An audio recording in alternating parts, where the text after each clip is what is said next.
Well, let's get the very latest now from our bushfire authorities in both New South Wales and Queensland. First now to the New South Wales RFS Deputy Commissioner Rob Rogers. Rob, today there'll be a little reprieve, tomorrow it will be catastrophic, particularly for the Greater Sydney area. Where exactly are you concerned about?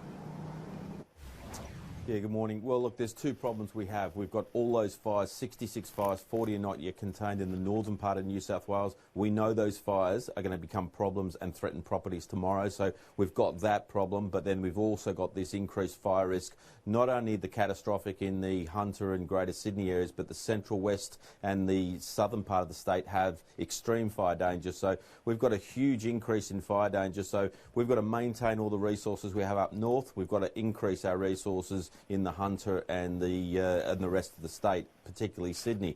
We've got assistance from Victoria coming up, so we've got more than 50 fire trucks that are coming up to help us, and they'll be pre-positioned in strategic locations to be ready to help us. We've also got maximum availability from RFS and Fire Rescue. So, look, we're going to have done everything we possibly can to be ready for this, but it's going to be an awful day. Rob, we know what the word catastrophe means, but in real terms, catastrophic fire danger, what does that mean? You know, it sounds very dramatic, and of course it is, but what does that mean? Well, look, and what that really means is if a fire starts and it takes hold, we will not be able to contain it at all, and it'll become one of these deadly fires very quickly. And basically these fires, they will run until they run out of fuel or the weather calms down. So it's the type of fire that can just cause a lot of devastation. And so obviously the trick for us is to not let these fires take hold. So this is where the community can come into play. So if they see a fire that doesn't have a fire truck at it, report it to 000. The minutes that it takes for us to become aware of a fire can make all the difference between us containing fires and then taking hold. So the community can really play a key part here.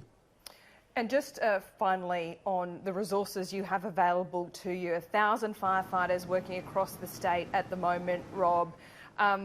Will they have an opportunity to be replenished? I know you've got, as you just mentioned, other reinforcements coming from other states, and it's just so early in the fire season. Have you got everything you need? Look, we have everything that we need as far as resources are concerned. I mean, you'd always want more, but whatever is available, we've got.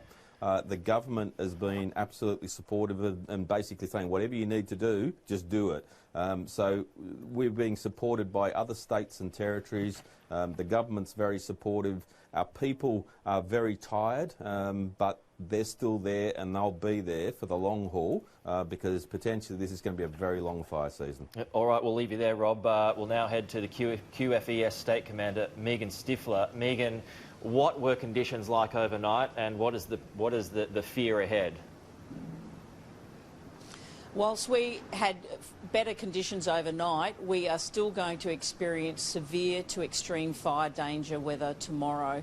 So it's really important for our communities to understand, while we've only got Watch and Acts low out today, we will need the community to stay alert to all of our social media at QFES and also keep up to date on the Rural Fire Service website, because we have 48 active fires in this state.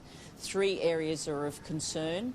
Cobra Ball west of Yeppoon is an uncontained fire that we're going to work really hard on today before those conditions worsen. As well, we've got fires down in the Western Scenic Rim, and also the fire up at near Noosa North Shore. Koroiba, we have it contained. However, as conditions worsen, those fires can be reactive. And favourable conditions today, but it is expected to get a little worse later in the week, is that right? Whatever favourable conditions we have today will allow our firefighters to get in and really secure containment lines and work on those fires as much as possible today. We've asked for interstate support as well. A request went in yesterday, and we also have moved some of our firefighter recruits up into that west of Yeppoon to help build containment lines for that Cobra Ball fire. All right, Megan Stifler, Rob Rogers, appreciate your time this morning, and we do wish you the very best in tackling the blazes in the days that are ahead of us. So thank you for your time this morning.